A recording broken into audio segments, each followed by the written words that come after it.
Muy buenas tardes a todos los que nos acompañan en el auditorio de la Facultad de Letras. Es realmente para nosotros muy gratificante, para el profesor Elías Rengifo y el que habla, profesor del taller de Crítica Literaria 1, el haber convocado esta reunión en la que tenemos en la mesa a distinguidos editores de la ciudad de Lima y también a un distinguido autor, Carlos Schoal, que nos acompaña. Como ustedes saben, la actividad principal del taller de Crítica Literaria es poner en contacto a ustedes que son estudiantes de literatura, que son lectores, que son futuros escritores, ponerse en contacto directamente con, diríamos, el eje de la comunicación literaria, que son los libros, los textos, los cuentos, las novelas, los ensayos, los libros de crítica, ¿sí? Todo aquello que forma parte del mundo de la literatura. Entonces, dentro de ese propósito, lo que buscamos es que los estudiantes que son buenos lectores sean mejores lectores, ¿no? Y que a través de nuestro curso tengan la oportunidad de leer estas obras y luego comentarlas, elaborar reseñas, ¿no? Y que, como hemos dicho, aunque es un trabajo, digamos, pequeño, es un trabajo preliminar, sin embargo tiene una gran importancia.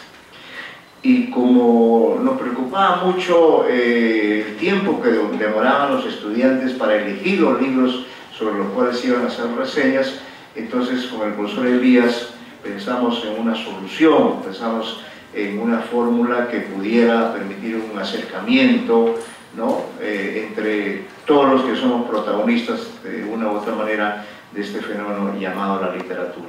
Por eso es que hoy, en esta tarde, estamos reunidos los editores, los autores, los lectores, los profesores, todos los que estamos interesados en este mundo maravilloso que es la literatura, ¿no? Y por eso que hemos organizado este panel, esta reunión, para también escuchar a los editores, escuchar al autor, que nos den su punto de vista, y a la vez ustedes que son lectores, estudiantes, puedan también, digamos, participar de la experiencia y enriquecerlos a todos para que salga fortalecida, creo, esta, diríamos, actividad tan importante como es la literatura, tanto en su aspecto creativo como también en su aspecto de recepción, de lectura, ¿no?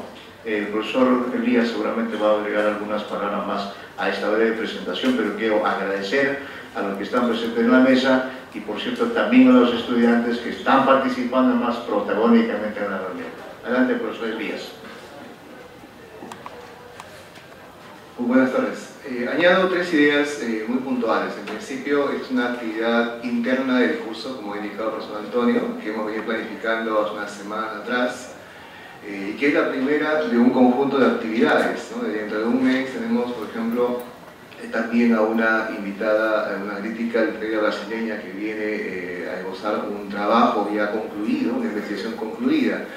Y realmente es grato pensar que en el aula de clases no se agotan las labores, que hay un mundo externo al cual naturalmente nos integramos. Un segundo punto tiene que ver con la elección de esta actividad, ¿no? De todas las modalidades posibles de eventos académicos hemos elegido el panel, que es un evento más dialogante, en el cual se divide un gran tema en varios subtemas y son abordados lo más precisamente en un momento dado, ¿no? Entonces acá hemos elegido tres subtemas para el trabajo de este panel, que son los logros o metas logradas de las empresas acá presentes, los problemas o dificultades que han enfrentado y finalmente los retos y proyecciones que tienen como entidad que publica literatura, ¿no?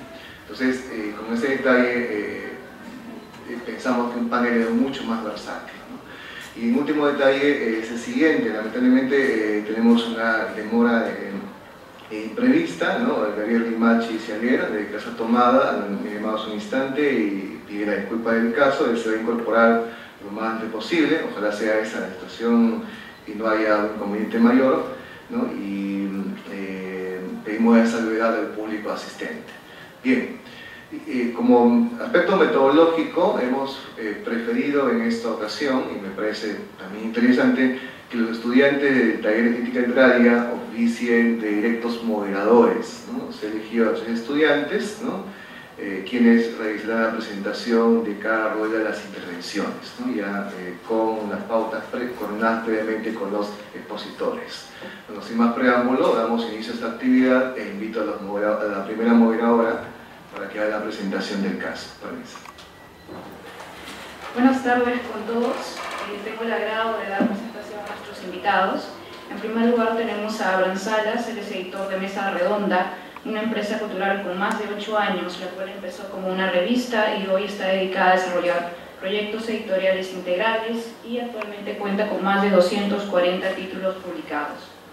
También tenemos a Carlos Schwalf, él es doctor en literatura hispanoamericana, además escritor.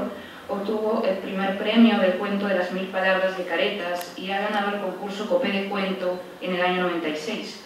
Ha publicado libros de relatos dobleces en el 2000, El sentido de los límites en el año 2006 y el libro de crítica literaria La narrativa totalizadora de José María Arguedas, Julio Ramón Ribeiro y Mario Vargas Llosa. Su último libro de cuentos, Están quemando el silencio, ha sido publicado en el año 2011 justamente por la casa editora Mesa Redonda. Contamos también con Daniel Zúñiga Rivera, él es gerente general de Arcabas, una casa editorial independiente fundada hace 4 años, la cual promueve la autoedición ofreciendo un servicio editorial integral a los autores. Como escritor, él ha ganado el certamen Cuento Contigo, Nuevas Voces Jóvenes de Casa de América, con el cuento A 1000 metros del invierno. Además ha publicado Rigor Mortis, una antología de cuentos en el año 2008, y su primera novela, Avenida Indansis, en el 2010, bajo su propia casa editora. Bueno, vamos a dar inicio al primer panel de discusión en el cual invitamos a los editores a conversarnos un poco de cómo nace la idea de embarcarse en un proyecto cultural y empresarial y además cuáles han sido los principales logros que han obtenido a lo largo de este emprendimiento. Se les recuerda que tienen 7 minutos para cada una de las intervenciones. Comenzamos con Abraham Salas, de Mesa Redonda. Buenas tardes, soy Abraham Salas, soy editor de Mesa Redonda desde hace poco más de 2 años. Como bien mencionaron al principio, la empresa nació como una revista, era una revista cultural que tuvo 2 años de vida. Y se embarcaron, los dueños de la empresa se embarcaron en el proyecto editorial a partir de que comenzaron a recibir llamadas de gente que quería publicar con ellos. Entonces, a tal insistencia, ellos deciden pues, formar la editorial. Como digo, comenzaron siendo ellos dos, Sandra López, que es la gerente general, y Juan Miguel Martans, que es el director editorial. Y con el pasar de los años, Mesa Redonda se fue haciendo de un nombre bastante importante dentro del ámbito editorial. Es cierto que cuando ellos comenzaron, creo que la otra editorial independiente más o menos grande era Estruendo Mudo en ese momento. Entonces eso generó que hubiera un mercado, sobre todo de escritores que querían publicar y que de hecho pues no eran recibidos por las grandes editoriales como Planeta, Alfaguara, etc. Entonces a través de los años la empresa ha ido creciendo bastante, al punto de que el año pasado hemos publicado cerca de 40 títulos entre coedición y títulos financiados por nosotros mismos.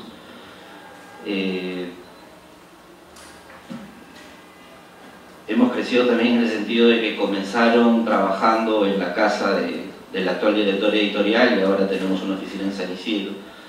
Entonces yo creo que eso demuestra el crecimiento que ha tenido la empresa a través de los años, ¿no? Definitivamente con la aparición de otras editoriales independientes el mercado se ha vuelto un poco más competitivo. Hay otra parte que es cierta, que creo que es para la segunda parte del panel, pero voy a hacer solo la mención que la literatura no vende mucho en librerías, ¿no? pero creo que eso es para la segunda parte del panel. Entonces, definitivamente la editorial ha crecido bastante. Tenemos incluso ya trabajos con empresas privadas, con entidades del Estado, que son trabajos editoriales también, de corrección, de edición, de impresión. Y el crecimiento de la editorial también nos permite pues tener un presupuesto anual para financiamiento del libro, no todo es la coedición, que es cuando viene un autor y quiere publicar su libro, entonces se le cobra un precio que en realidad generalmente se le cobra solo el precio de impresión. Lo que cuesta la impresión es lo que se le cobra al autor para seguir fomentando el mercado literario, ¿no? Por muy pobre que en realidad sea, siempre es bueno mantener la cultura, siempre es bueno mantener en constante movimiento el mercado editorial. Y mientras siga existiendo gente y autores que tengan ganas de publicar un libro, que escriban, este movimiento se seguirá dando. Gracias. Ok, de repente el escritor nos podría hablar acerca de cómo ha favorecido o potenciado su labor de escritor el trabajo de una casa editora, o en este caso de Casa Tomada, Mesa Redonda. Sí, buenas tardes. Buenas tardes. Quiero agradecer a los profesores Elías y Antonio por tener la idea de hacer este panel. También agradezco a Abraham y a la gente de Mesa Redonda por invitarme a participar aquí. Y bueno, es un gusto verlos a ustedes. Yo también he estado hace varios años ya en este lado. Del lado de ustedes están escuchando a personas que me asustaban con la idea de seguir literatura. Pero bueno, la pregunta específica sobre cómo me ha ayudado Mesa Redonda ha sido, para mí ha sido de una muy buena ayuda, porque generalmente las grandes editoras son muy difíciles para publicar un libro. En mi caso, un libro de cuentos, mi especialidad son los cuentos. Generalmente no lo hacen caso a uno, ¿no? Inclusive no responden cuando uno llama o presenta su manuscrito y nunca sabe más del manuscrito. Pues las grandes editoriales muchas veces tienen un interés sobre todo económico, ¿no? Porque quieren que su compañía sea rentable, y los cuentos no dan, parece, suficiente como para justificar esa inversión, a no ser que sea pues un escritor ya muy conocido. En ese caso sí pueden arriesgar, pero el cuento, en mi experiencia personal, no he tenido por parte de las grandes editoriales ninguna acogida, ¿no? A pesar que yo me presenté, ya tenía había publicado cuentos en revistas, había ganado un par de concursos más o menos reconocidos. Sin embargo, no le hacen caso a uno, y uno tiene que buscarse por sus medios otra manera de publicar. Y en ese sentido, Mesa Redonda para mí fue una oportunidad, ¿no? Una oportunidad porque ellos sí me recibieron desde el primer momento, se mostraron interesados y han hecho una buena edición de mi último libro de cuentos. Antes he publicado con otra editora que se llama Nido de Cuervos, que es de un amigo, pero definitivamente al principio, por lo menos, si ustedes tienen interés en publicar, yo creo que la salida más realista es estas editoras, vamos a llamarles, ¿cómo se llamarían? Independientes, editoras independientes, no grandes editoriales, y ahí sí hay una vida de la literatura. Las grandes editoriales muchas veces están interesadas en otro tipo de publicaciones más rentables o bestseller, y descuidan esa otra orientación de la literatura, lo que no necesariamente es bestseller, ¿no? Y por eso les digo que en estas editoriales independientes hay mucha vida literaria, hay autores nuevos, interesantes, que uno tiene que descubrir un poco por lo bajo, ¿no? Porque uno va a la librería y generalmente no encuentra. Ese es otro aspecto también, que las grandes editoriales siempre tienen acceso a todas las librerías en Lima o en provincias, pero las editoriales independientes no sé cómo será Abraham en provincias, pero yo no he encontrado mis libros en provincias, por ejemplo, a pesar que viajo bastante por motivos de trabajo. Entonces el alcance de las editoriales independientes es limitado, ¿no? Geográficamente limitado. Pero de todas maneras es un estímulo, no siente que hay un respaldo por parte de ellos, no es imposible publicar entonces. Ellos tienen diferentes formas de publicar, a uno de financiar, cofinanciar, o uno mismo tiene que pagarlo, depende de cada caso. Pero bueno, yo estoy agradecido a las editoriales independientes y por ese lado veo que esta literatura, digamos, independiente, si se puede llamar, subsiste, tiene vida por esos canales.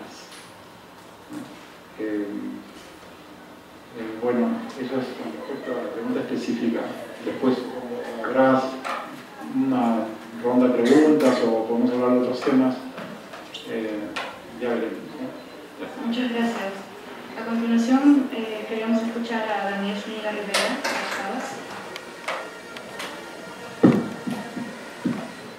Bueno, hola, buenas tardes a todos. Agradecerles primero su presencia y por supuesto la invitación de este curso de crítica literaria.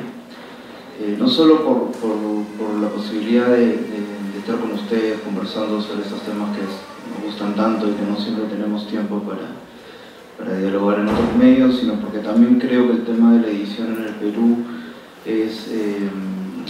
merece más espacios de diálogo y más espacios de intercambio, porque al fin y al cabo es una industria en la cual se necesita todavía muchos más actores y sobre todo mucha más conciencia de todos los involucrados, no solamente desde el punto de vista de la producción editorial, sino también de los lectores, el tema de concientización del consumidor, para que justamente podamos nivelar ciertas situaciones que se dan, ciertas diferencias que se dan entre editoriales, ¿no? Hablar específicamente de Arcabas es contar una especie de historia que, para bien o para mal, tiene mucho de matiz personal, ¿no? Yo estudié la carrera de edición en la Universidad de Buenos Aires, una carrera específicamente pensada para crear editores profesionales, y ya hacia el final de mi carrera tuve un poco la elección entre quedarme allá y volver, ¿no? Por muchas razones escogí regresar y empezar a plantear un proyecto que ya había nacido allá en realidad, y que fue la editorial Arcabas, ¿no? Arcabas parte de un principio que es ligeramente diferente al sistema de publicación tradicional, ¿no? Se parece mucho más al sistema de coedición, pero en este caso la idea es que el autor sea el que realice la inversión, ¿no? Es una forma de publicación que se llama autoedición, pero la idea es que la editorial brinde un servicio integral en el cual ponga la experticia no solamente del mecanismo del proceso productivo, sino también del conocimiento del mercado editorial, para favorecer la venta de los autores y su integración, digamos, al circuito de las obras publicadas, ¿no? En realidad, este sistema funciona en diferentes niveles y para diferentes autores de muchas maneras distintas, ¿no?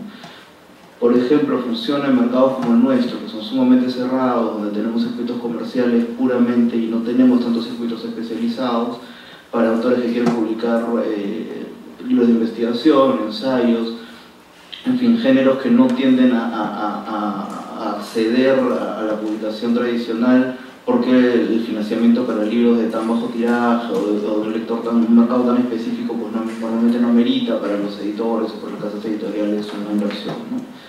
Esto permite de alguna manera que también el autor, al ser la persona que está haciendo la inversión, sea también la que finalmente se quede con todo el dinero de las ventas, y de alguna manera sienta que es una inversión que se está retribuyendo, y que también al posicionar su libro pues tenga la posibilidad de acceder a otros editoriales que financien las obras a futuro, ¿no? Y específicamente en el tema de narrativa, no solamente tiene que ver con la posibilidad de acceder a nueva literatura, ¿no?, sino con un concepto que es de alguna manera la piedra angular de lo que define Arcabas, que es bibliodiversidad, que es un término que se acuña mucho en la edición y que tiene que ver con el derecho que tiene todo libro a existir por el solo hecho de tener un lector que quiera tenerlo, ¿no? Es un concepto muy complejo, pero a grandes rasgos lo que nos dice es que el mercado no puede decidir de una única manera, con un único criterio, la existencia o la no existencia de una publicación, ¿no?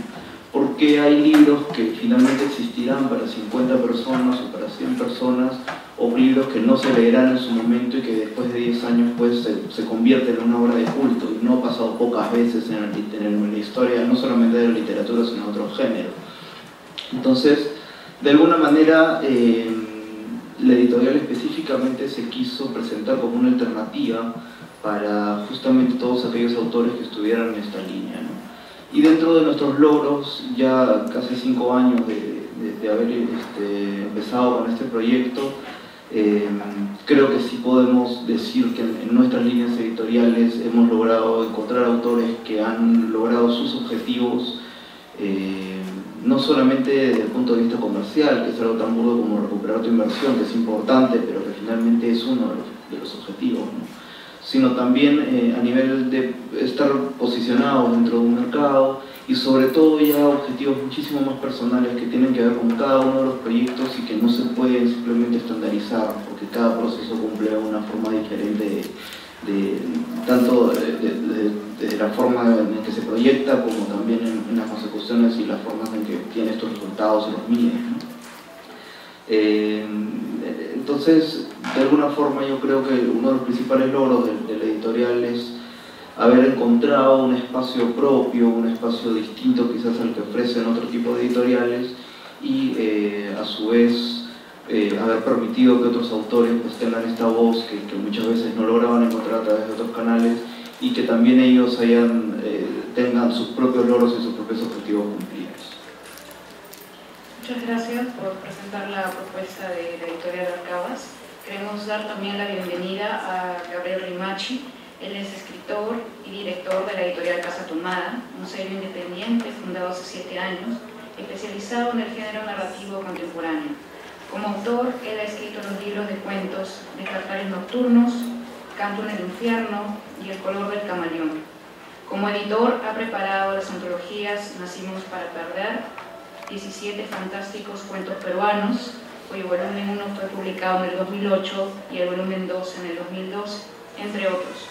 Además, dirige talleres de escritura de cuento desde el año 2005. Quisiéramos que nos pueda dar una breve reseña acerca de su casa editora y asimismo cuáles han sido los principales logros que ha obtenido hasta el momento. Gracias por la invitación. Antes de empezar quisiera pedir disculpas por haber llegado un poco tarde, había confundido el horario. La historia de Casa Tomada es una historia un poco más romántica, ¿no? Nosotros somos la primera camada de editores independientes, empezamos en el 2005, cuando no existían editores independientes, cuando todavía podías publicar un libro, después de venir el televisor a tu casa y que tu abuelo te gastara un poco de dinero, ir con tu guía de remisión, comprar en la esquina, a cualquier librería y dejar tu paquete de libros con la esperanza de que te pagaran alguna vez, ¿no? Ahora la escuela cambió completamente, y en esa época todavía se puede hacer eso. Podías dejar lo que nos pasó a nosotros, 80 libros en una librería tan grande como Época, en esa época, y ir al mes siguiente que te dijeran se ha vendido todo, y era que nunca habían sacado los libros a la venta, estaban todos en el almacén. Cosas así pasaban, ¿no? Eran otros tiempos, era mucho más desordenado, era mucho más al caballazo, como se dice, ¿no? Nosotros empezamos con un grupo de escritores, sanmarquinos algunos, de la Católica otros, cuyo interés único en realidad era reunirnos en una casa los días sábados y leer cuentos escritos por nosotros, y luego buscar la forma de hacer que esos cuentos llegaran a un grupo de lectores mucho más amplios. En esos años todavía la feria del libro era lo que en ese entonces todavía era la feria del hogar, ¿no? En la parte de atrás, antes que Pescar Letras, hasta que todo se planteó marihuana y cerraron todo el campus. Y el Aristóteles, no soy Mac. Entonces, ¿qué hacíamos nosotros? Sacábamos fotocopias del impreso en una fotocopiadora de una amiga que estaba en la avenida Colmena. Lo hacíamos ahí porque era la única que tenía el cariño por las plaquetas que armábamos, porque limpiaba con alcohol la pantallita, se fijaba que no había una mancha de agua, que no caía sudor, entonces la copia salía impecable, ¿no? Y para darle un mayor valor estético, le poníamos un papel canso, un impreso en láser, que era carísimo en esa época, ahora es mucho más barato, era carísimo. Ponerle una grapa ya era más caro, ¿no? Entonces teníamos que sacar varios títulos. Y así empezamos, íbamos a la feria del libro, regalábamos, me costaba un sol, me acuerdo, y regalábamos la más de las plaquetas. Esa fue nuestra primera experiencia editorial. Luego los amigos se fueron abriendo, cada quien empezó a terminar sus carreras, a empezar cursos de maestría, qué sé yo, algunos se casaron, otros emigraron, y fuimos quedando solos, ¿no? Y nació la idea de esto de los talleres. En el taller, una alumna quería publicar un libro de adivinanzas y quería ponerle stickers, y ya eso representaba un reto. Entonces nosotros hemos ido aprendiendo así, ¿no? En el camino a tratar de ofrecer un libro que como objeto sea agradable a la vista, agradable al tacto, y ya independientemente del contenido, ¿no? Este libro de stickers fue todo un reto, porque nunca hemos hecho eso. Primero, que nunca hemos hecho un libro. Y teníamos la idea errada de que, por ejemplo, las librerías, o sea, con que el libro llegara a librerías ya era suficiente. Eso es mentira. En librerías tú vas a vender máximo 70 ejemplares, si eres Vargas Llosa. Cuando sacó el libro, el último libro del Celta, me dice que el mes que ganó el Nobel. Entonces tú no puedes esperar que vender todos los libros en librería. La librería es una vitrina y más nada. Puedes vender 20, puedes vender 5, puedes vender 3. ¿No? Y muchos de los autores llegan con estas expectativas falsas, ¿no? Que uno tiene que explicárselas poco a poco para que no se traumen. Porque uno tiene su ilusión, el escritor, ¿no? Uno quiere que lo lea, uno escribe para que lo lean. Uno escribe para uno mismo, eso es mentira. Eso es mentira. Uno escribe porque tiene un afán de comunicarse, de contar algo, de compartirlo, que te digan, oye, qué bien, oye, qué mal, no me gustó, está mal esto, está bien el otro, este personaje me gusta, no. Eso es ser sincero. La buena literatura es aquella que es sincera y uno la siente cuando uno lee. Bueno, entonces comenzamos con esto de los libros así.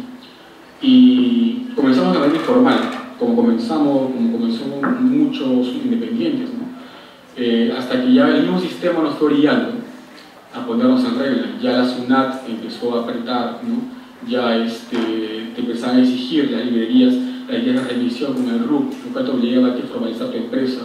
Ya tenías que tener cumplir con ciertos trámites obligatorios, ser constituido, ver una cosa de trámites, ¿no? Y en realidad fue bueno porque nos fue obligando a profesionalizarnos, ¿no? Nosotros, que somos de los primeros, hemos ido aprendiendo así, poco a poco, ¿no? Casi por presión externa, pero ha sido una presión necesaria y buena porque de cierta forma también nos ha obligado a desarrollar conocimientos para los cuales no nos hemos formado. Yo soy arqueólogo de profesión, ¿no? Mis compañeros eran de comunicaciones, de San Marcos o eran de letras de la Católica, pero nadie era administrador de empresas. O sea, nadie sabía cómo usar un libro contable. Sabíamos, bueno, dentro de nuestras medidas escribir, compartir cosas, ¿no? Vender algunos, pero no sabíamos pues administrar una empresa, que es otra cosa. O sea, intentar llegar a fin de mes en azul es un milagro si te dedicas a ser editor, ¿no? Más aún si todavía te gusta pues, irte a la playa una vez por semana. Entonces es muy difícil y es muy frustrante a la vez saber que tienes buenos títulos que no se venden la más de las veces por desconocimiento o porque tu público, en este caso el plan lector, que digamos es a donde apuntan muchas editoriales porque es el nicho donde tú vas a vender más, se te cierra porque el profesor simplemente no le da la gana de leer la contratapa del libro que le estás ofreciendo. Nosotros pasamos una experiencia interesante con Carlos Rengifo cuando publicamos El rumor de la tormenta. En el libro había un cuento que había sido muy comentado sobre el hecho de una niña que era acosada por el Messenger. ¿Ya? Era interesante el cuento, o sea, no pasaba nada más que eso, era el acoso, ¿no? Y fuimos a ofrecerlo a un colegio y nos dijeron que no, de plano dijeron que no, por ese cuento, ¿no? Sin embargo, estaban leyendo ensayos sobre ceguera. Claro, Saramago, premio Nobel, ¿no? Sí, pero el libro lo leían los mismos alumnos que estaban cuestionando un diálogo entre unos pederastas y una niña a la cual nunca le hacían nada, y estaban leyendo un libro donde un hombre ofrecía a su mujer a cambio del sexo y luego este cortaba el pelo en un mordisco. O sea, ¿de qué estamos hablando? ¿No? Pero entonces, el nivel de violencia es mucho mayor. No hay oportunidad. Es simplemente dejarse llevar por las noticias, porque es más flojera leer, ¿no? Bueno, en 2 minutos, supongo que pasar otra ronda. Disculpen el abuso de tiempo. Muchas gracias por su intervención. Ahora vamos a dar paso al segundo panel, para el cual invito a mi compañera.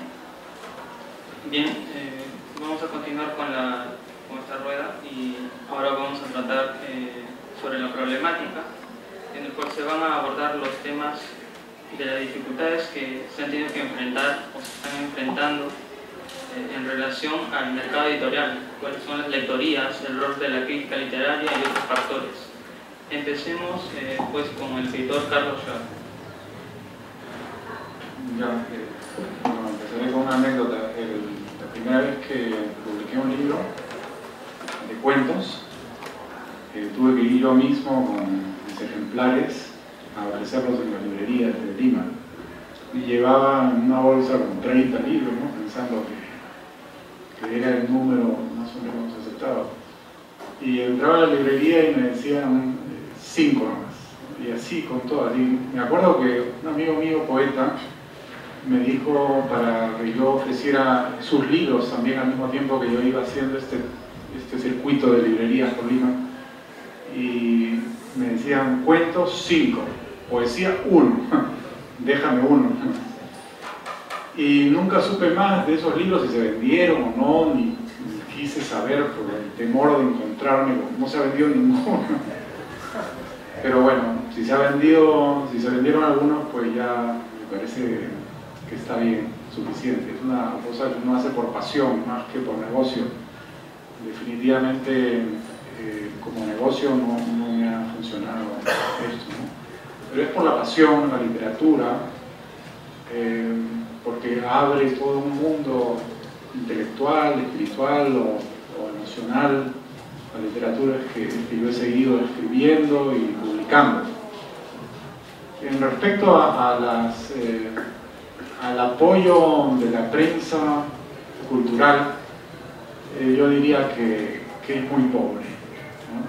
Generalmente reciclan a autores conocidos que son buenos, para que no voy a estar criticando ese aspecto, pero me parece que sí debería abrirse el panorama y ofrecer reseñas de escritores nuevos, ¿no? Hay muchos escritores jóvenes que están bien, que me han gustado lo que yo he leído de ellos, y también escritores no tan jóvenes que empiezan a escribir tarde y publican cosas interesantes y nunca les hacen una reseña, ¿no? La prensa cultural es muy pobre. El último libro que yo saqué con Mesa Redonda no recibió una sola reseña cultural, por lo menos en la prensa escrita, ¿no? Sí he leído comentarios en los blogs, ¿no? En ese circuito de internet sí ha habido respuesta y me parece que ha sido recibido positivamente, pero la prensa cultural no.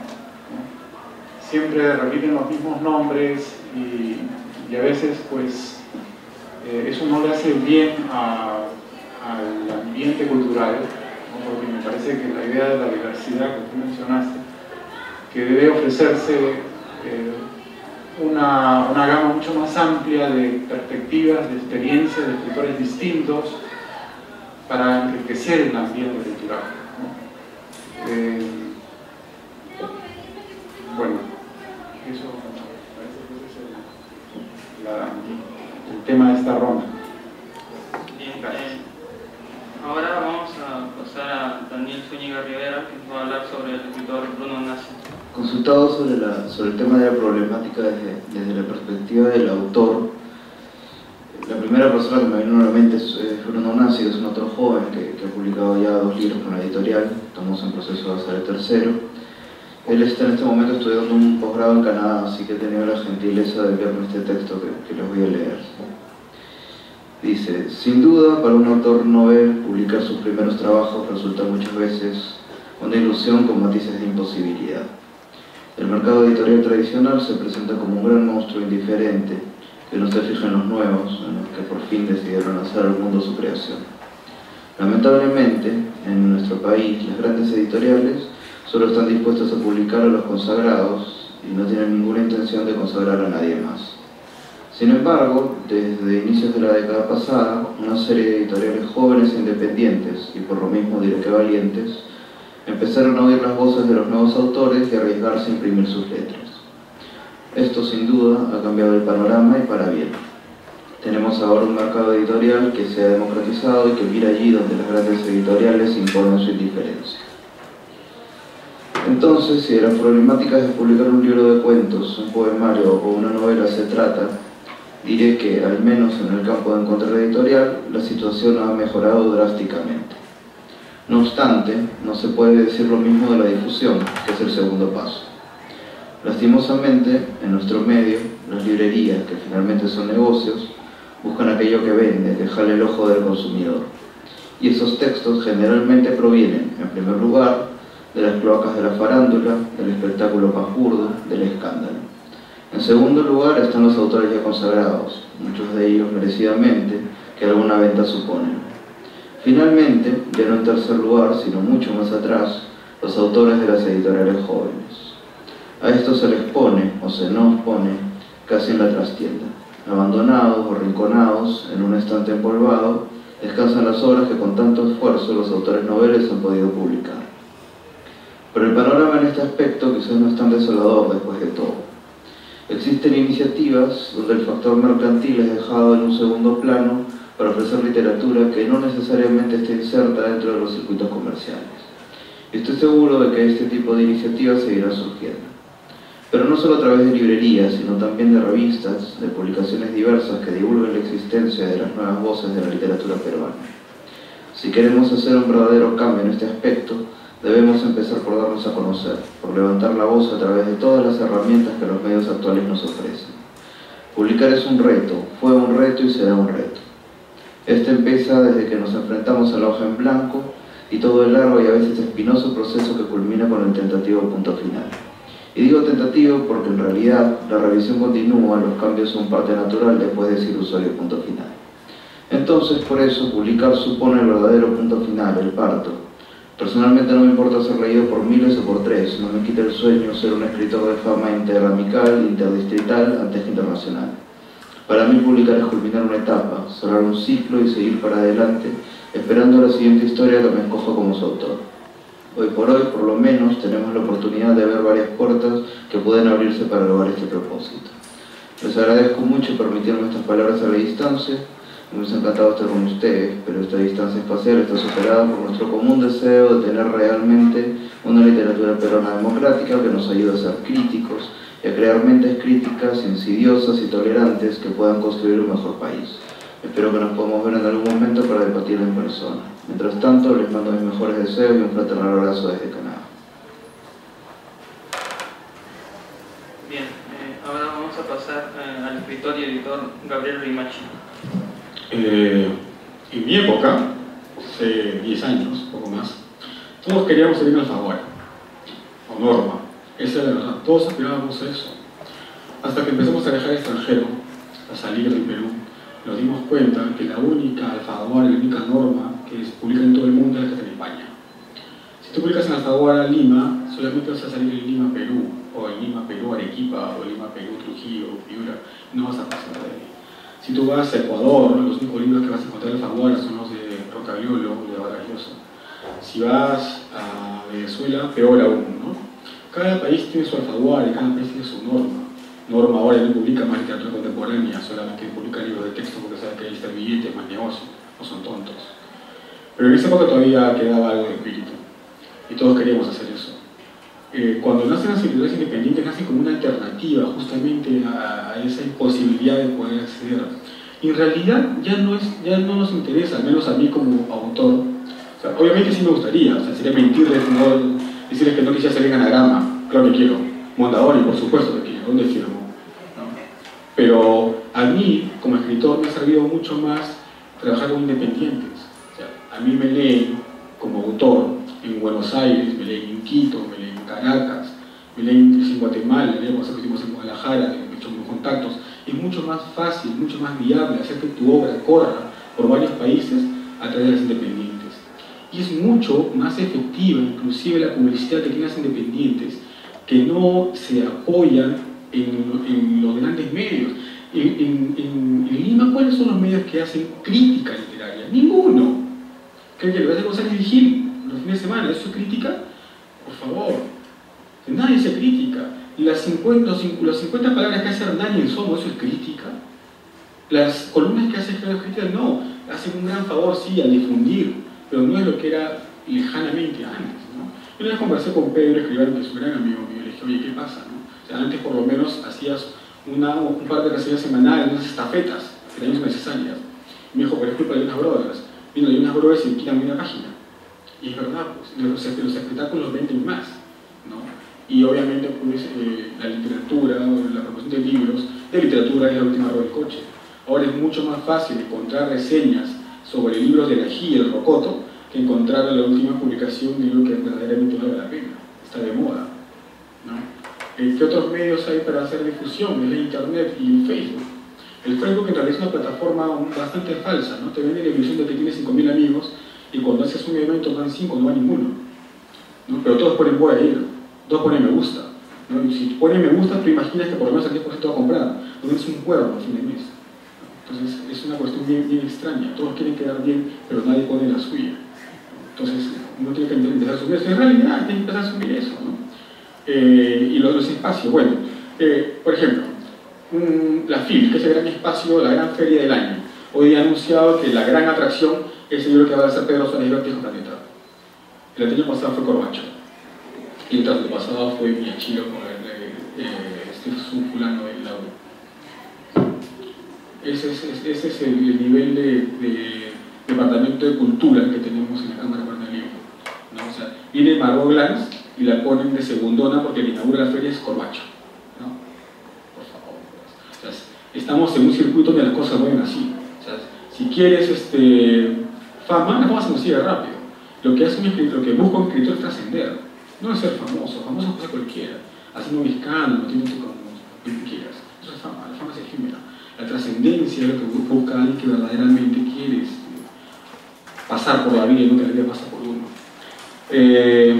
Creo que eso sería todo. Las revistas cada vez son menos y cada vez son más elitistas dentro de su mediocre espacio, ¿no? Es como ocurre con la poesía actual, ¿no? Todos se dicen grandes poetas porque entre ellos se fagocitan. Todos dicen, tú eres bueno, yo eres bueno, tú eres bueno, tú eres bueno, todos somos buenos, vamos a chupar, si todos somos buenos, ¿no? Pero no crecen de ahí, no leen tampoco. Es un gran problema, se tiene que analizar desde distintos puntos de vista. ¿Por qué eres poeta? Ahorita en Lima, o sea, pones un verso, lo haces en un blog y eres poeta, ¿no? Ya tú pones tu gabán, tu lentes como estos, vas al centro de Lima, pones tu cerveza, conversas de poesía. Y eres poeta, eso no es hacer poesía. La poesía es ser supremo en la palabra. O sea, para ser poeta tienes que leer mucho más que la gente que hace narrativa, mucho más, ¿no? Y leer pues de los clásicos. En todo el mundo es como las mises, ¿no? ¿A quién admiras? Al Papa Vargas Llosa y quiero la paz del mundo. ¿Has leído a Vargas Llosa? ¿Sabes cómo se llama el Papa? ¿Sabes cómo se llama el anterior? El que estuvo antes, ¿no? Son respuestas automáticas, ¿no? Y es bastante penoso, porque no estamos asistiendo a un momento que produzca competencia. Cuando tú lees, por ejemplo, la historia de la generación del 50, del 60, del 70, eran escritores o poetas que sin decirlo estaban en competencia entre ellos. Y tenemos poemarios notables y tenemos obras notables. La famosa anécdota que ocurre entre Miguel Gutiérrez y Vargas Llosa cuando publica el libro José se retira y así los perros, con ese tipo de diferencia es bastante notable. O sea, le afectó tanto a Miguel que tuvo que quedarse 10 años a que pasara la ola de los perros para poder sacar recién el libro que sacó. Entonces, son este tipo de cosas que ya no se ven ahorita, ¿no? Todo es muy fácil. El mass media nos ha vendido la ilusión de que la internet es la última palabra, de que estar en un blog o en un Facebook ya te asegura a ti 1.000 lectores, 5.000 lectores. ¿Cuánta gente escribe en el Planeta Tierra? ¿Saben cuántos libros se publican en el Perú al año? Se publican cerca de 6.000 poemarios al año en todo el Perú. 6.000 poemarios. ¿Cuántos han leído ustedes esos 600 poemarios? ¿Cuántos hemos leído nosotros que somos editores? ¿Cuántos leído narrativas? Es fácil, en la Biblioteca Nacional, porque en la página web, porque la cantidad de ISBs y impuestos legales salen. ¿Y dónde está todo ese material? ¿Ah? Y tú lees, sin embargo, una reseña a la semana en alguna revista masiva. A mí me pasó algo curioso. Publicamos el libro de una periodista de guerra que había escrito una obra precisamente sobre la guerra de Irak hace 2 años, hace 3 años.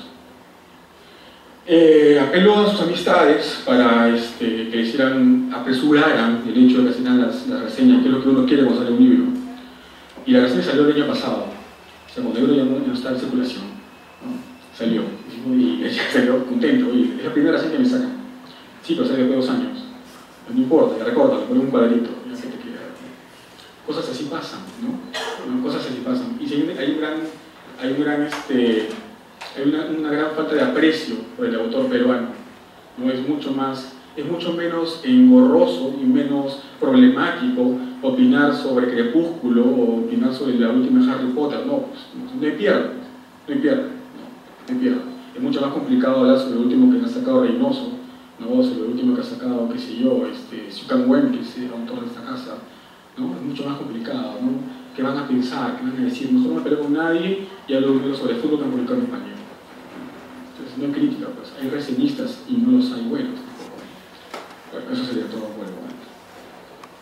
Bien, vamos a concluir esta ronda y pasamos a la siguiente ronda. Buenas tardes con todos. A continuación, nuestros panelistas nos van a hablar sobre los retos que se plantean para este año o los proyectos que piensan ejecutar en cuanto a líneas de publicación o las nuevas tecnologías de la información que interactúan con su labor editorial, entre otros detalles que nos quieran comentar. Empezamos con Abraham Salas. Bueno, antes de hablar sobre el tema, sobre el tercer tema, permítanme contar una anécdota sobre el anterior. Que a nosotros nos pasó algo distinto a Gabriel. Nosotros publicamos el año pasado a Diego Miro Quesada, el apellido les debe decir bastante, y la nota de la presentación y el libro la sacó el mismo González Vigil a los días, ni siquiera a la semana de publicado el libro, pero igual, el libro está ahí en las librerías y nadie va a comprarlo. Entonces, aún cuando exista esta discusión, porque no fue solo eso, después Enrique Planas publicó también otra nota sobre el libro, González Vigil volvió a sacar otra nota en un sábado, en el Comercio del Sábado. Entonces, no podemos decir que la falta de mercado literario se deba a la falta de crítica literaria. Es cierto, hay una falta total de crítica literaria, pero tampoco es que sea culpa a esa falta de críticos de la falta de mercado editorial. La falta de mercado editorial existe porque en el Perú no se lee, porque el Perú prefiere leer el libro de Magali Medina sobre su vida, sobre sus cambios, sobre todo lo que pasó a ella, a leer pues al mismo Siucan Wen, que en realidad es un muy buen escritor, o al escritor que tengo terminado, Carlos Schwal, que es un muy buen escritor de cuentos, pero les pregunto a ustedes, ¿cuántos de ustedes lo conocían hasta hoy? Ese es el problema en realidad del mercado editorial, ¿no? Que acá en el Perú, como bien dijo Gabriel, lo que ven es la farándula, o perdón, lo que dijo el testimonio del escritor, lo que ven es la farándula. Nosotros, entrando a ese mercado farandulero, publicamos también a Tomás Angulo, porque es cierto, y lo digo, de algo hay que vivir. De hecho, publicamos también autores literarios. Creo que eso mantiene la editorial dentro del mercado literario real, ¿no? Pero de algo hay que vivir, y entonces también tienes que publicar a estos otros autores que también existen. Y de hecho tiramos 2000 ejemplares y ya tenemos solo 10, y se publicó el año pasado. Entonces, eso es lo que vende, y eso es verdad, eso es lo que vende. ¿Por qué? Porque ni nosotros mismos, creo que yo cuando estaba en el colegio, yo estudio literatura aquí, y cuando yo estaba en el colegio sí iba a las librerías y efectivamente me iba a la trastienda a buscar autores peruanos de quienes no sabía nada en realidad. E iba y compraba sus libros solo para saber qué se estaba escribiendo. Pero ¿cuántos de nosotros en realidad hacemos eso? ¿O seguimos haciendo eso? Entonces, he ahí el problema del mercado literario peruano, ¿no? En cuanto a los lineamientos de futuro, ¿no es cierto? Ahora, puedo adelantar que Mesa Redonda va a incursionar muy pronto en este tema de los ebooks, del libro electrónico, que es una nueva opción de publicación. Todos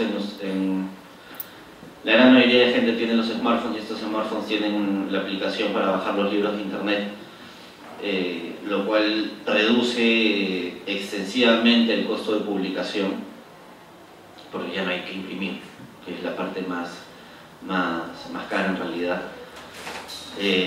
Por ende disminuye bastante también el precio del libro, y de hecho hay gente, yo no comparto la idea, pero hay gente que piensa que es mucho más fácil leer en la computadora, en el iPad, en el iPhone, en el teléfono, en el Samsung, en el Galaxy, etc., a leer el libro físico real, ¿no? Entonces eso puedo ir adelantando, que ya vamos a incursionar en ese otro ámbito del mercado editorial. En cuanto a las novedades, en realidad todavía no puedo decir mucho, pero la gran mayoría de nuestras novedades están destinadas a feria, que es en verdad el punto de encuentro de todos. ¿Y qué buscamos? Buscamos seguir sobreviviendo en este mundo de venta de libros, de publicaciones, de ediciones, que claro, todos hemos entrado a este mundo por una cuestión romántica, no por una cuestión de vamos a publicar a todos los que no son recibidos por las grandes editoriales, pero justamente por eso es que hay que publicar también a los que sí venden, ¿no? Porque hay sueldos que pagar, hay computadoras que mantener, etc.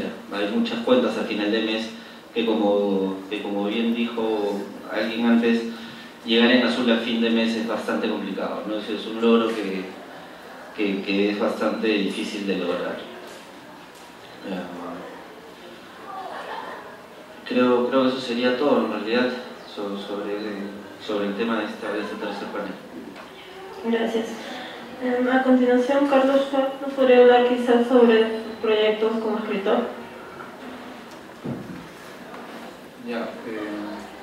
Primero que nada, me parece que somos todos muy pesimistas, pero les quería contar una anécdota de un cuento que escribí en el último libro que publiqué. Era de un escritor que se daba muchas razones para no escribir, ¿no?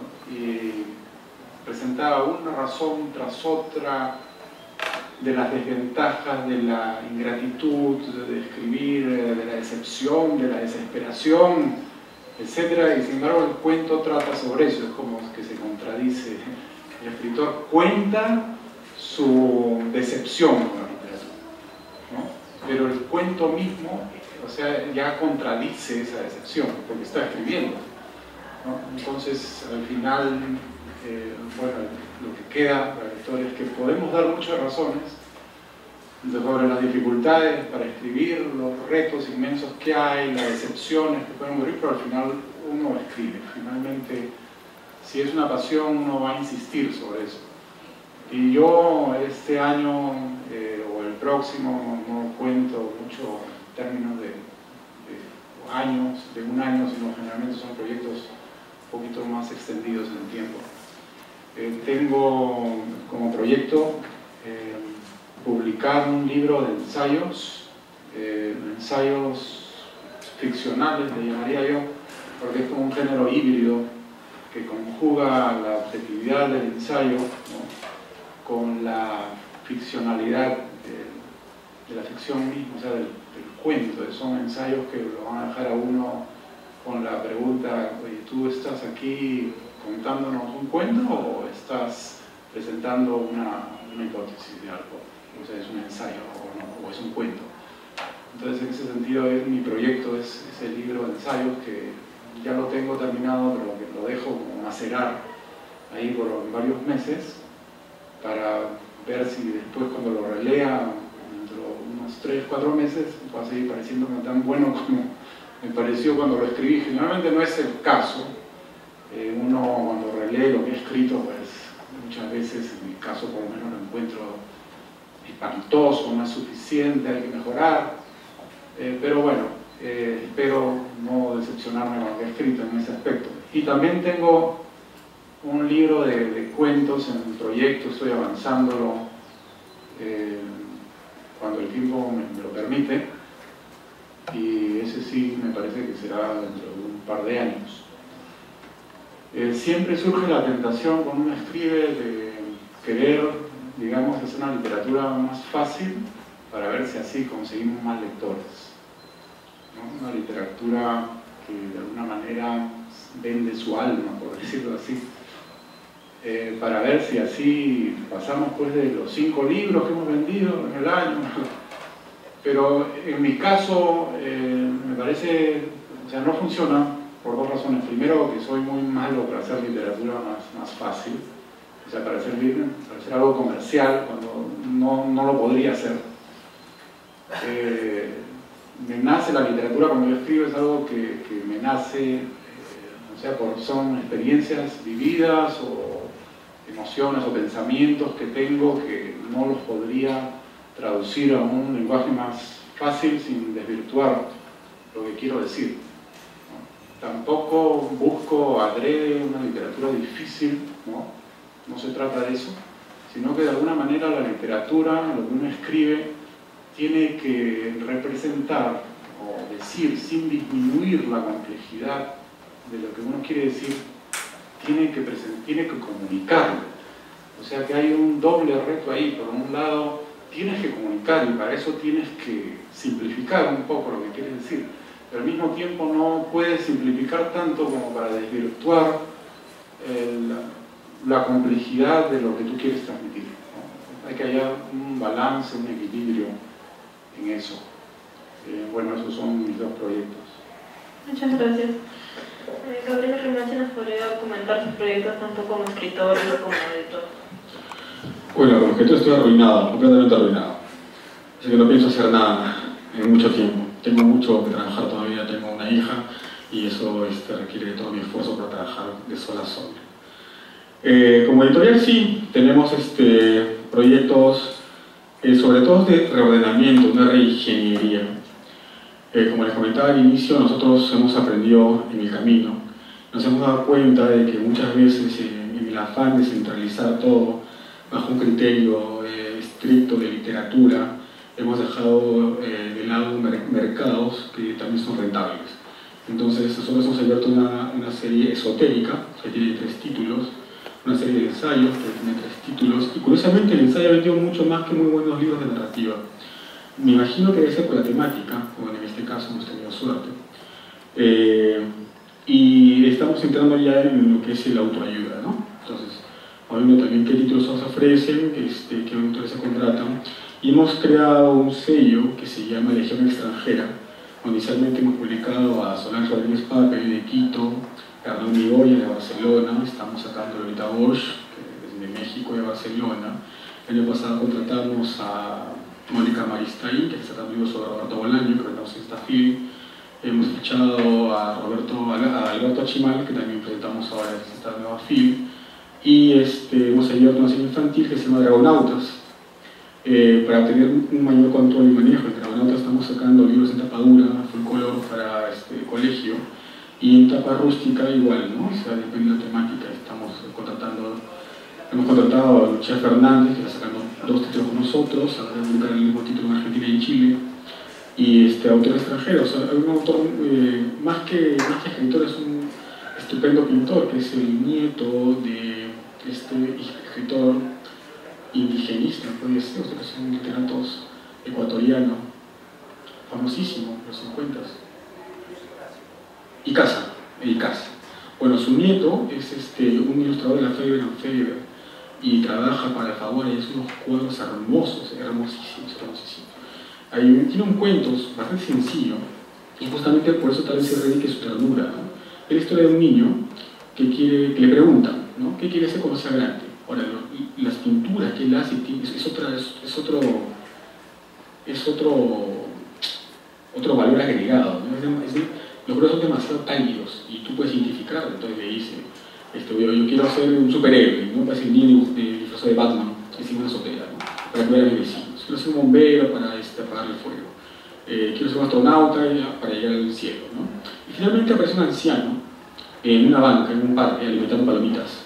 Y le dicen, ¿y ahora qué quisiera hacer? ¿No? Y le dice, quisiera poder volver a ser niño para poder volver a soñar.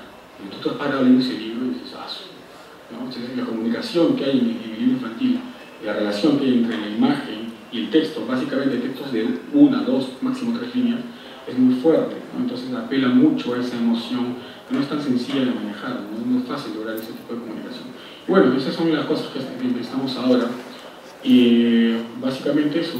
Nos gustaría publicar más poesía, pero en realidad, si ya publicar de literatura es una locura, publicar de poesía no tiene otro nombre, no se puede decir, porque están filmando. Y es una pena. Yo admiro mucho a los editores que hacen edición de poesía, como Víctor Ruiz, por ejemplo, hay unas ediciones preciosísimas, ahora último, Juan Pablo Mejía, que dirige Paracaídas. Esas ediciones muy bonitas, muy arriesgadas, y que sin embargo, y esto es interesante, tienen un público, tal vez no sea masivo como uno quisiera, porque en realidad lo ideal es que tu trabajo no sea trabajo, sino que sea algo que tú hagas con gusto, ¿no? O sea, que lo que hagas con gusto te alimente, es genial, ¿no? Que es difícil, que hay que pagar el piso, hay que pagarlo, que hay que follarse y hay que hacerlo, ¿no? Pero si no empezamos nunca, entonces nunca vamos a poder alcanzar poco a poco las metas nuestras, ¿no? Es complicado, o sea, si, como comenzaba hace un rato, si llegar a fin de mes en azul es difícil. Imagínense cuando no tienes que pagarle a 88 autores que están pagados en la puerta de tu casa cada fin de mes, ¿no? Es mucho más complicado que eso, ¿no? Y tienes que asumir que la mayoría de la gente piensa que el editor es un tipo que tiene mucho dinero, ¿no? Todo el mundo cree que uno tiene mucho dinero, que uno vive en una casa enorme, que tu hija va a un colegio trilingüe, ¿no?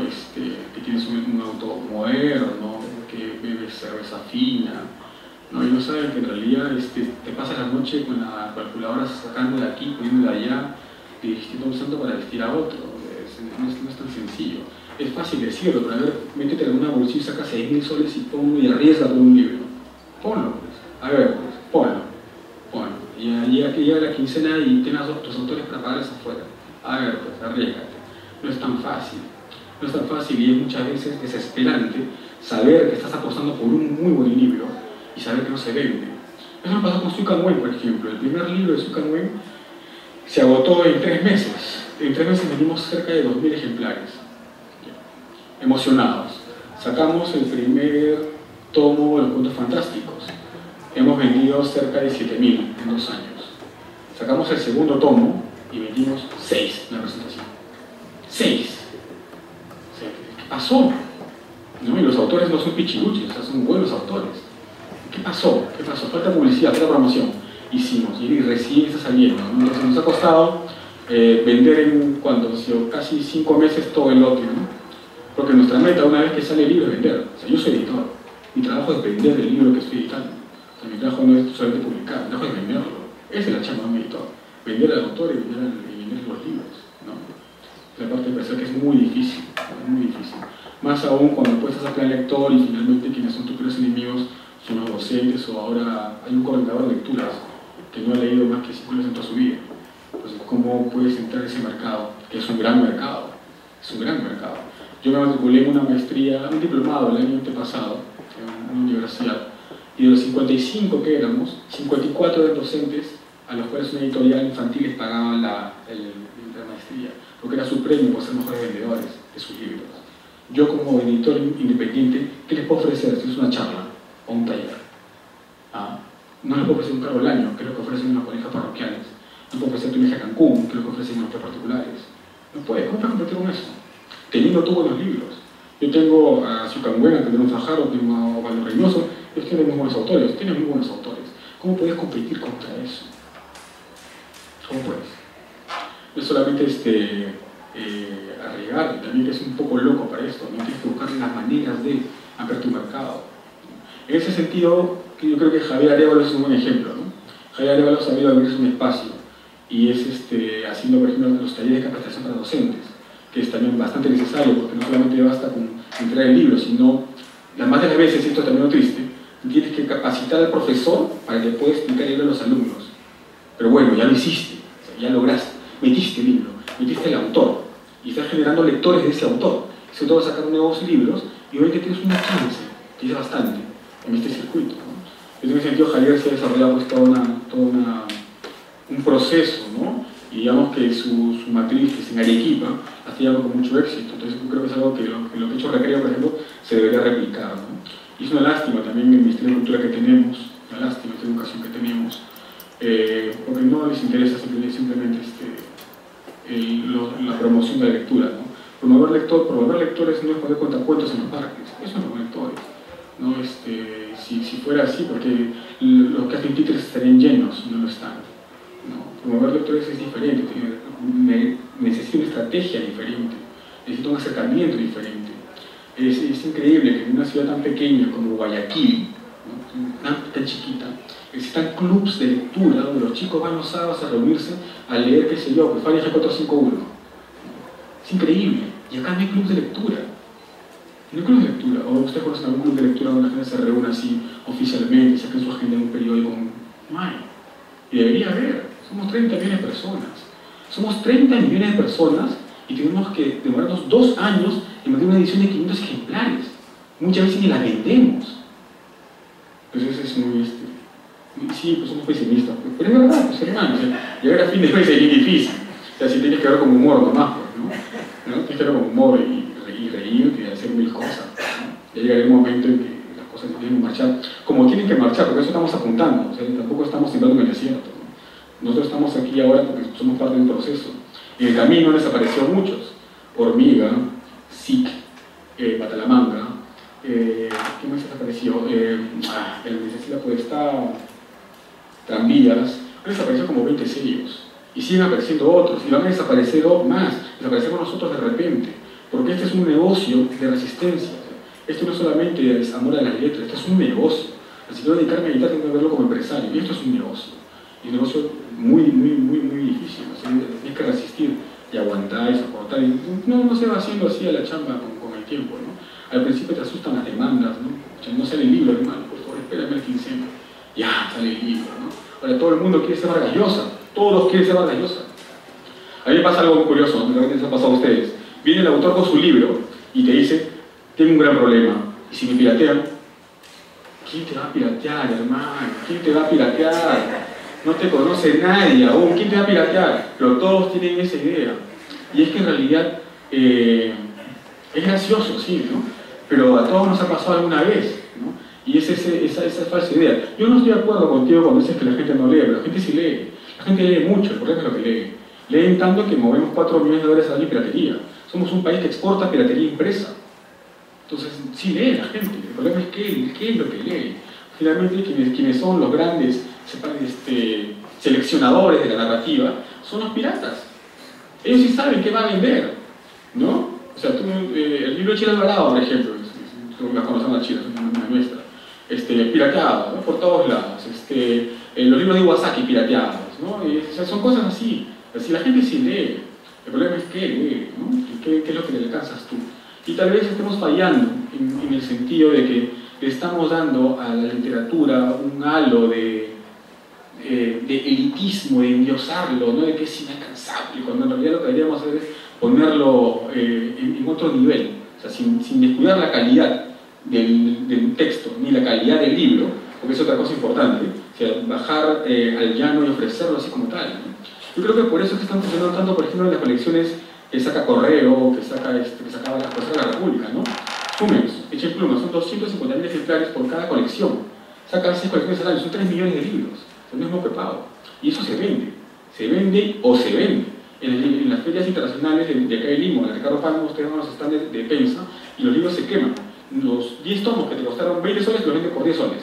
Todo. O sea, todo se vende. Y la gente lo compra. Entonces hay lectores. Entonces, ¿qué está fallando? ¿Qué está fallando? Ahí eso es algo para preguntarse, ¿no? Pero sí se lee, y se lee mucho más variado de lo que queremos. Hay grupos que hacen ciencia ficción. ¿Quién lee ciencia ficción? Y sin embargo hay grupos que hacen ciencia ficción. La narrativa fantástica es un apogeo, narrativa de fantasía también, entonces hay mercado. Narrativa de zombies. ¿Cuándo acá narrativa de zombies? Y hay toda una cultura de los zombies, ¿no? Hay conferencias sobre zombies. Están todos estos tipos de disfrazados de zombies, muy ridículo de su vida los domingos, no tiene nada más que hacer. O sea, pero es un mercado, o sea, tú lo ves como un mercado que existe. O sea, la cosa es que no, estamos muy todavía acartonados en ese sentido, a creer que la literatura está en el podio, y está mal. La literatura tiene un valor que no se va a quitar nadie, pero tenemos que poner al alcance de todos. Bueno, eso es lo que yo comparto con ustedes. Muchas gracias. A continuación, Daniel Zúñiga, sobre los retos que tiene propuestos por su editorial. Bueno, antes de hablarles sobre los retos de la editorial en sí, quizás hago una idea de hacer un vistazo sobre los retos que tiene la industria editorial en general y el panorama que nos involucra a todos, ¿no? Una cosa que uno tiene que considerar antes que nada es que el libro es un objeto de doble carácter, ¿no? El libro es, en realidad, no es otra cosa que una suma de insumos, es papel, es tinta, es una encuadernación, qué sé yo, ¿no? Y eso quiere decir que el libro tiene un aspecto comercial, pero por otro lado, el valor del libro no viene de esa parte física, ¿no? Sino del contenido, de su valor simbólico, ¿no? Y ese doble carácter del libro de alguna manera es lo que define la industria a grandes rasgos, porque hay editoriales que se dedican a explotar el carácter comercial y buscan maximizar sus rentas en un capital invertido, igual que cualquier otra empresa, y hay editoriales que más bien se dedican a cultivar el valor simbólico del libro, que buscan construir esa riqueza de otra manera, y este valor puede o no estar asociado con el valor comercial del libro, ¿no? Y en ambos casos funciona de manera diferente. Los libros comerciales tienden a ser libros de rotación muy corta, tienden a ser los libros que las grandes editoriales buscan vender, porque justamente lo que hacen es maximizar una renta, ¿no? Mientras que el libro cultural y la editorial cultural tampoco es que puede darse el lujo de no vender, ¿no? Pero sí son libros que por ahí uno no espera que pesquen muy rápido, sino que tengan su propio periodo de incubación, que tengan sus propios objetivos, pero que eventualmente tienen que de todas maneras por lo menos sostener a la editorial en el tiempo lo suficiente como para poder encontrar un espacio y que tengas dinero para sacar el siguiente libro, ¿no? Y de todo esto, algo que a mí me parece interesantísimo aprender es que todo esto se hace pensando en un mercado cuando en realidad la lectura es un acto puramente individual, ¿no? A diferencia de la gran mayoría de industrias culturales, en la lectura en general no tienes posibilidades de acceder al libro de manera social. Tú vas a ver una película y van todo el mundo al cine, vas a ver la música incluso, bueno, vas a un concierto. Eso de las lecturas de libros en realidad es una especie de idea falsa de lo que es socializar la lectura, ¿no?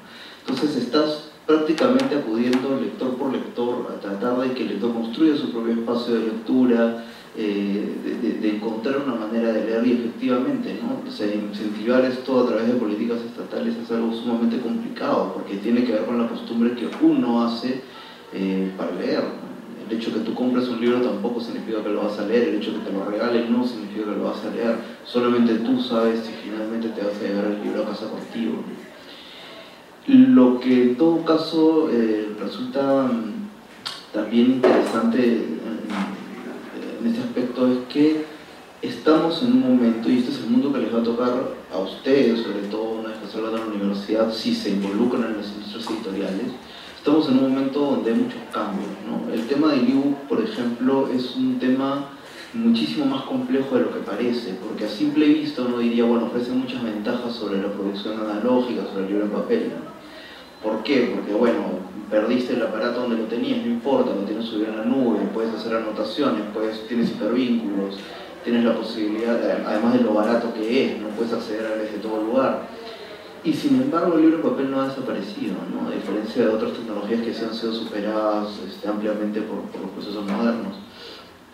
En todo caso, lo que sí creo es que la posibilidad de digitalizar ciertos libros, por ejemplo, te ofrece la posibilidad de publicar libros que normalmente no hubieras podido publicar en papel, ¿Por qué? Porque son estos libros que mencioné antes, que son para 50 personas, son para 200 personas, y que por lo tanto no soportan el costo de una impresión offset, que es el sistema de impresión actual, y que te permiten también entonces llegar a esta gente sin la necesidad de tener que hacer esta enorme inversión, ¿no?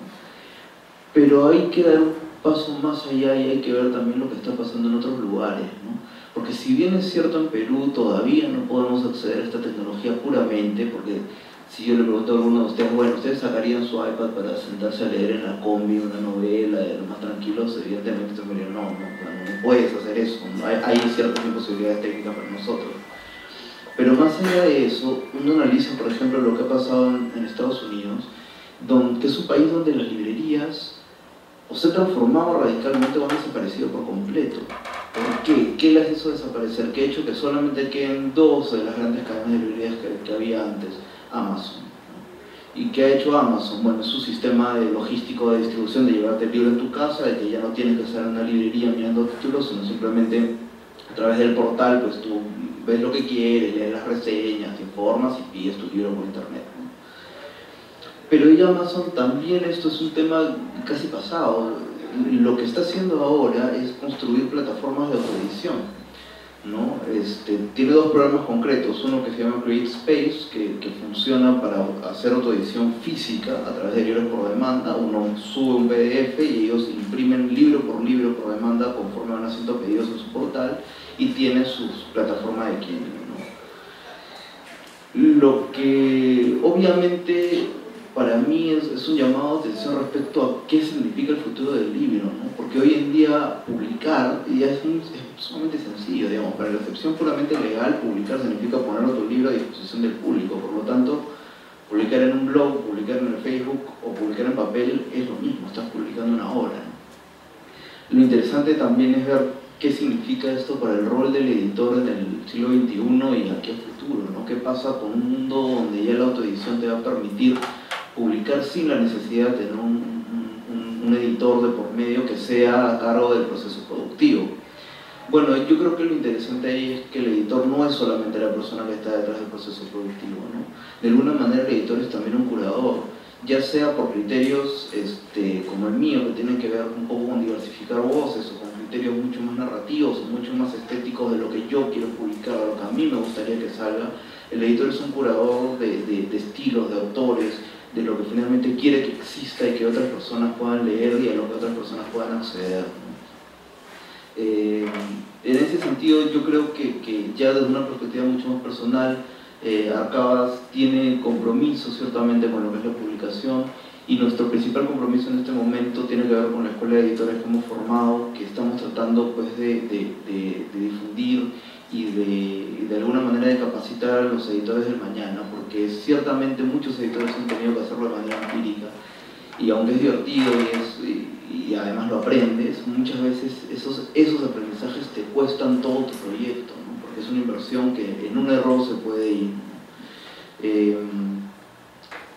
Quiero simplemente, ¿no?, dejarle como reflexión esta idea de que estamos en un mundo cambiante y estamos en una industria donde todos dependemos de todos, ¿no? Las cuatro personas que estamos sentadas aquí en esta mesa dependemos el uno del otro. A mí no me hace ningún bien que desaparezca la editorial de un compañero, que desaparezca un autor que deja de ser publicado. No me beneficia de ninguna manera como si fuera una competencia, digamos, no se presenta como unas fuerzas competitivas que están pugnando por el mismo espacio.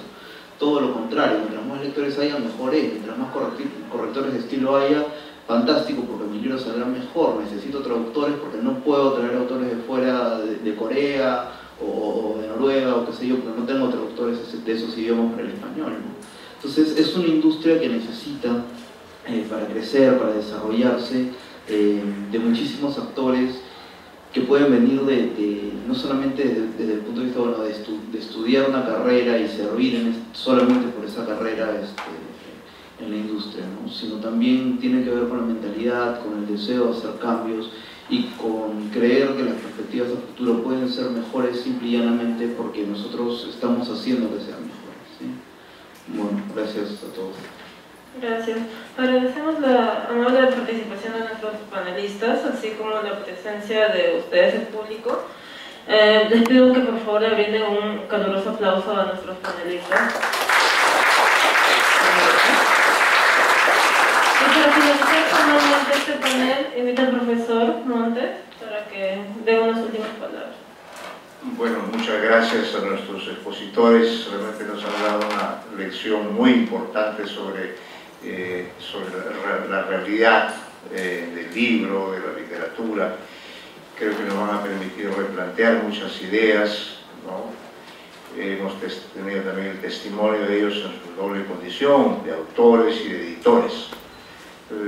Ha sido una reunión verdaderamente rica en ideas y creo que eso va a permitir pues, que cada uno de nosotros tenga más claro el panorama dentro de este mundo que, como dicen nuestros invitados, es un mundo que cambia cada segundo, ¿no? No hay forma de detener este cambio. Lo que hay que hacer en todo caso es tratar de extraer la actitud más positiva en relación a lo que queremos. El mundo de la literatura, como se ha dicho también, es un mundo básicamente de carácter estético, de carácter artístico, busca una trascendencia, pero busca una trascendencia dentro de un mundo que parece buscar lo contrario. Entonces, tanto el editor como el autor pues están frente a un reto muy grande de poder manejar estas dos fuerzas, como si fueran Eros y Tánatos, ¿no? Hay que luchar contra estas dos fuerzas contradictorias para tratar de realizar la vocación, de publicar la obra que se quiere publicar, ese mensaje trascendente que se quiere dar a través de un poema, de un cuento, de una novela, de un ensayo, porque los seres humanos nos nutrimos precisamente de aquello que la literatura nos da y que nos lleva a realmente asumir plenamente nuestra condición humana. Por eso mi agradecimiento a ellos realmente, y espero que esta reunión haya servido para establecer un diálogo, un nexo con ellos y que esto se mantenga, y nosotros ciertamente pues apoyamos el esfuerzo tremendo que hacen estos invitados nuestros, porque se mueven dentro de una realidad muy difícil desde todo punto de vista, ¿no? Hay que destacar eso, que siendo ellos todos románticos, escritores, idealistas, sin embargo están batallando en el mundo del mercado, de los precios, de los costos. Eso hay que subrayarlo, porque si no fuera por la creatividad y la fortaleza que ellos tienen, realmente no hubieran podido acceder a muchos libros valiosos que ellos han publicado en sus editoriales. No quiero mencionar nombres, pero he tenido oportunidad de ver algunos títulos de ellos y realmente gracias a ellos he podido conocer estas novelas que de otra manera no se hubieran publicado. Y celebro también la presencia de Carlos Schwal, que realmente es un narrador muy valioso. Recuerdo de él, por ejemplo, un cuento que se llama Deserrajar, ¿no? Que realmente me mostró pues, la presencia de un escritor de grandes calidades. Y no sé, profesor Regimo, si tenemos tiempo para alguna pregunta o alguna pequeña... Ya terminamos. Creo que ya estamos terminando. Solamente para indicar que los editores, en el caso al menos de Abraham Salas, tiene una formación, pero ya me parece que es en el orden informal, ¿cierto? Que es la conexión misma con los alumnos, ¿no? Entonces, damos por concluido este evento que ha sido nutrido de mucha información. Realmente, en mi nombre agradezco a los invitados, a quienes se han asediado por teléfono, por Facebook o por varias vías para que puedan cumplir en el momento indicado con esta labor que es humildemente de un curso, pero creo que ya se han sembrado muchas semillas de la labor que cada quien como estudiante, acá presentes, pueda realizar en adelante y en coordinación directamente con ustedes. Muchas gracias nuevamente. Un aplauso, por favor, para eso.